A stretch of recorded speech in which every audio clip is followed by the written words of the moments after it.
Welcome to Coruzant Technologies, home of the Digital Executive Podcast. Welcome to the Digital Executive. Today's guest is Aaron Bock.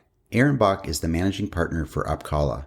Opcala was started because Aaron and his partners knew there was a better and more agnostic approach to help their IT customers and were tired of seeing them make the wrong decisions because it was in the best interest of a sales rep. Opcala is growing faster than they could have ever imagined, growing into their third year. Aaron is originally from Roanoke, Virginia. Prior to Opcala, Aaron attended Virginia Tech with a major in finance. After college, he spent 6 years in the Washington, D.C. area at PricewaterhouseCoopers in the risk assurance practice. After D.C., Aaron and his wife moved to Charlotte, North Carolina, where he switched careers into the IT sales industry, selling data center maintenance. Well, good afternoon, Aaron. Welcome to the show. Thanks for having me, Brian. How are you doing today? Awesome. I appreciate this on a Friday. This is my favorite podcast day, obviously, right before the weekend. So I appreciate you jumping on. And we're going to jump into the questions, Aaron. You've got quite the career in marketing, product development, sales, and now you're the managing partner at Opcala. Could you share with our audience the secret to your career growth and what inspires you? Yeah. And Brian, I mean, the question is very simple when you break it down. The growth is just hard work and really trying to find what your value is in whatever you do. And so for me, it's been a journey of, I was at PricewaterhouseCoopers and then I was in sales. And I realized that my whole goal and my mission is to help customers and just really be the best advocate for my customers. And long-term, that will help as we grow. And so I don't know if really it's a secret, but just being obsessed with making sure that my customers have a good experience, making sure that we're doing what's best for them, even if it means walking away from something that you really want them to do. And then what inspires me is just providing value and being someone that's is resourceful and being helpful to folks. Because if you're not, then I feel like it's easy in your career to get lost, or it's easy to get stuck and just not find value in what you're doing. And that's when you start jumping from place to place. And so, really just making sure that we're working hard to a mission that we believe in. And when you don't believe in the mission anymore, that's when things go wrong. And so, my whole mission and Opcala, our mission is to, help customers find the right technology. And for me personally, it's just help people as much as possible. That's awesome. I think that's the most important thing is building relationships and helping others, making the world a better place. I think your focus is in the right place. Your head is in the right place. So thanks for sharing, Aaron. And as you know, let's talk a little bit about the craziness, we've had to go through this last year, right? And currently still around making these major shifts to adapt to the new normal. Could you share with us what you're doing to help your organization stay relevant in this economy? Yeah, and crazy is the right word. I can't believe we're sitting here in February of 2021 and it's we're a year into this, and who knows how much longer it will be. But, when this started in, called February, March of last year, we realized that there are so many people, customers, businesses like ours, governments, nonprofits, everyone out there. There's so many people that were not really able to work from home, or they didn't have it set up so that they could have a work from home environment. That's one of the kind of new normals that I would say is here potentially to stay. I know there's a lot of conversations in tech right now about, is it a hybrid environment in the future? Is it, all work from home? But to answer your question, I think when we started, I think I'm at least happy that technology has evolved to the place it was in 2020 when this happened, because, organizations could utilize some of the tools they had. And so what we have been doing as our organization, but also helping our customers and their organizations, is really trying to use some of the tools that they have to enable them to work from home and collaborate and really not have a huge lapse in productivity, make sure they can still operate their businesses without spending, millions of dollars on tech that they didn't know that, if they would need or use in the future. And a lot of that, if you break it down to the most simple technologies, we're talking Microsoft Teams is, we wrote a post about it recently, but there's, 115 million users on Teams today, as opposed to, I think it was 20 million or less before February of 2020. And so how do you enable Teams and how do you enable your organization to collaborate internally?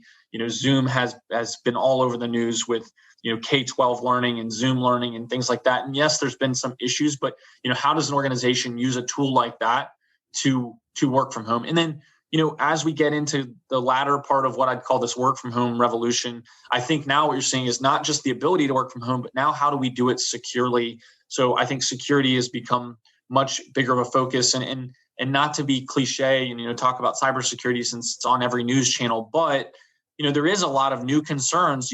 I'm based in Charlotte, North Carolina. You have banks that historically have not had so many workers working from home. Now with potentially sensitive information connecting over, public broadband, how do they do that correctly? And so, banks are popular around here, but everyone is trying to figure that out. And so what we have been working with our customers on and trying to help our company Opcala and our customers is just evaluating what can you do inside of your current tool set with your current people, but then where can you get the most, I don't want to say bang for your buck, but where can you get the most from the least? And I think people are starting to get there. I will say, Brian, that I am just very happy that I'm not happy that the pandemic happened, but I'm happy it happened in 2020 and not 2012, because I think we would have been a lot further back and had a lot harder time adapting at that point. Sure. I definitely agree with that. I think people have tried to do this work from home thing and digitally transform their office, but I think they shelved a lot of it and they had to quickly dust everything off and try to put it into action last year. So appreciate your share. And Aaron, are you currently leveraging any new or emerging technologies within your business? If not, maybe it's something that you're all using as far as a cool tool or app you might be able to share with us. Yeah, I mean, so I guess emerging tech to some people is old tech to others. So I know that with what's going on in the news, there's all kinds of blockchain technologies out now. But to your point, what are we using inside of Opcala? Part of what we do is evaluate a lot of the newer technologies that are coming out, and so we've actually been, like for example, I mentioned the Microsoft Teams. We've probably tested 7 or 8 different platforms on how they're connecting to Microsoft Teams for, phone and for messaging, for web chat, for, communication with customers. So we've tested a number of those out there. I don't want to name all of them, but, there's a couple like Call Tower and some of those providers out there that we have tested that are really cool and what they're able to do with Microsoft Teams for a website and for, some of our marketing and promotion, using some of the chat functionality on our website that leads back with SEO, and how do we really target our audiences to provide the most value.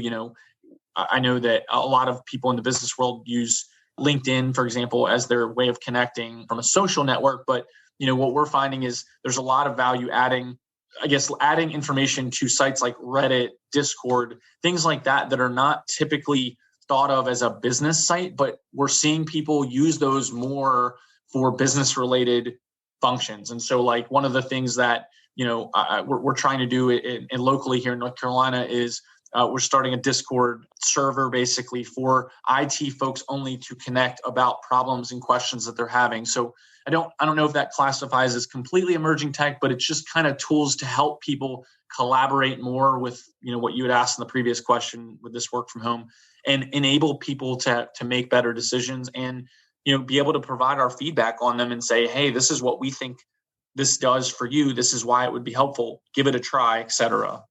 Yeah, no, you're absolutely right. I think using anything to augment your business, your staff, to better communicate, to create more efficiencies, I think you're absolutely right. And just so you know, I've talked to many people that use Discord as an example, as a place to have people come in and message and connect and communicate. So I appreciate you sharing that. Aaron, last question. People want to know a little bit more about Aaron Bock. Can you share something from your career experience that would be helpful for those looking to grow their career in either technology or entrepreneurship?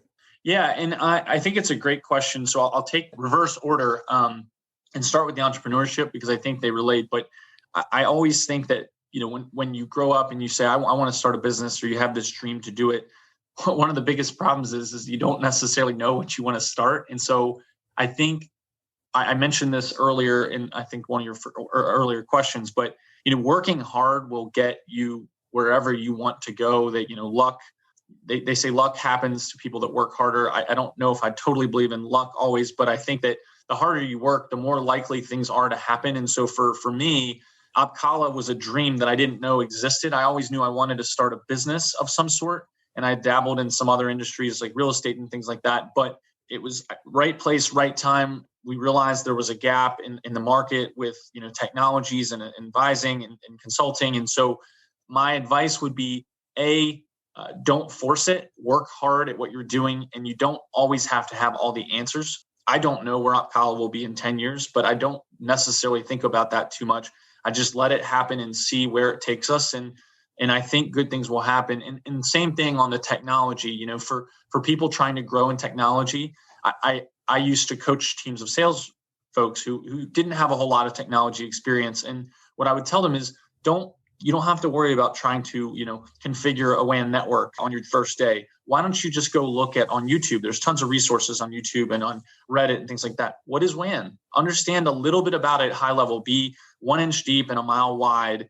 And that will help you figure out, like, what do you like in technology and what are you good at? What interests you? And those two things combined, I think if you can just start doing, my best advice would be start doing before, thinking always. Just do and go after, a thought or a dream. And then with entrepreneurship, it's, be patient, don't force it. And don't, I think there's a quote, don't eat, how do you need to eat an elephant?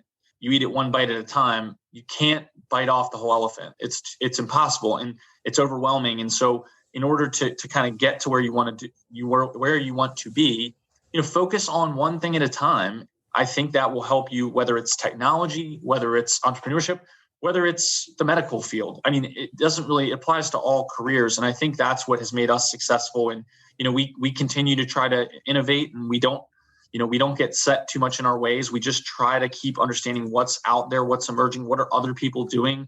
I hear of companies now that are doing things so much differently than I would have ever imagined we're doing it, but it's working. And so what are they doing right? Try to take some of those pieces and incorporate it in. But, I think just hard work is really the key, and just not being too hard on yourself to get it done this minute. That's amazing.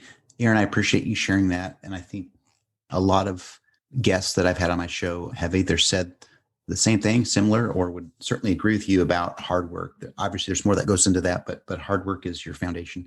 So, Aaron, I appreciate that. And it was a pleasure having you on today. I look forward to speaking with you real soon. Thanks, Brian. I really appreciate it. And I hope you guys have a great weekend. Bye for now.